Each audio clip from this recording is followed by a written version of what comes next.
Just plus two കഴിഞ്ഞില്ല. Okay, എല്ലാം സെറ്റാണോ? Preparation കഴിഞ്ഞു. റിപ്പീറ്ററാണ്. ടെൻഷനിലാണോ? ചെറുതായിട്ട്.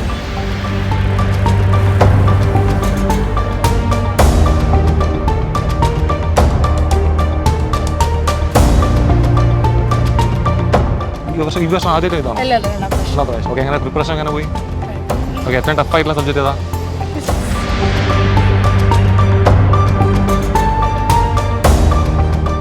നല്ല ചൂടാണല്ലേ? ചൂടാണെങ്കിലും ഇവിടെ വന്നിട്ടുണ്ട്.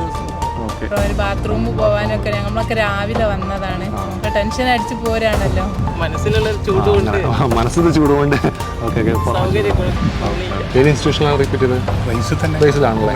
ഹോസ്റ്റലായിരുന്നല്ലേ? നിങ്ങൾ ടെൻഷൻ ഉണ്ടോ? ഇല്ലല്ല.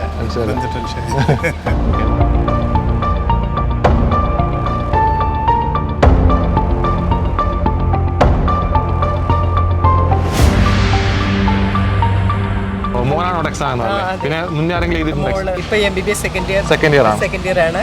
ഓക്കെ, അവള് റേസിൽ പഠിച്ചാണ്. ഓക്കെ, മൂത്ത ആളല്ലേ? അവിടെ RK സാറൊക്കെ എപ്പോഴും അവളെപ്പോഴും ഒരു എന്താ പറയാ അത്രയും സപ്പോർട്ടായിരുന്നു. ദിലീപ് സാർ. പിന്നെ കുറെ ടീച്ചേഴ്സ്. ഓക്കെ, പഠിത്തമൊക്കെ എങ്ങനെ ആളുടെ? നന്നായിട്ട് പോകുന്നു. ഓക്കെ,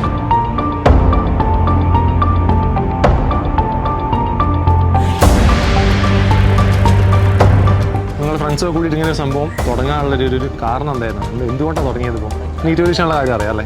അപ്പോൾ ചൂടാണ്, ഭയങ്കര ചൂടാണല്ലേ? ചൂടാണ്. ഭയങ്കര സമാധാനം. നമ്മളെ കേരളത്തിലെ കുട്ടികൾ ചൂടിനെ അതിജീവിച്ചാണ് നമ്മുടെ നീറ്റ് എക്സാം ചെയ്താൽ വന്നിട്ടുള്ളത്. സത്യം പറയാലോ, ഒരു 10 മിനിറ്റ് നിന്നിട്ടുള്ളൂ ഞാൻ ഭയങ്കര ഡ്രൈ ആയിപ്പോയി. അങ്ങനെ നമ്മുടെ കുട്ടികളുടെ അവസ്ഥ അറിയാലോ. അവർ ഇത്രയും ഡ്രൈ ആയിട്ട് ഇത്രയും വെളുത്ത് നമ്മൾ നീറ്റ് എക്സാം ചെയ്താൽ വന്നിട്ടുണ്ട്. അപ്പോൾ അത്രയും എഫേർട്ട് എടുത്തിട്ടാണ് അവരെന്തായിട്ടുള്ളത് നമ്മൾ നീറ്റ് എക്സാം ചെയ്താൽ വന്നിട്ടുള്ളത്. അതേപോലെ തന്നെ ചെറിയ കുട്ടികൾ വെള്ളം കൊടുത്തിട്ടാണെങ്കിലും ചെറിയ ചെറിയ ഡ്രിങ്ക്സിൻ്റെ കാര്യത്തിലാണൊക്കെ എന്ത് ചെയ്യുന്നത്, നമ്മളെ പാരൻസിനൊക്കെ സഹായിക്കുന്നുണ്ട്.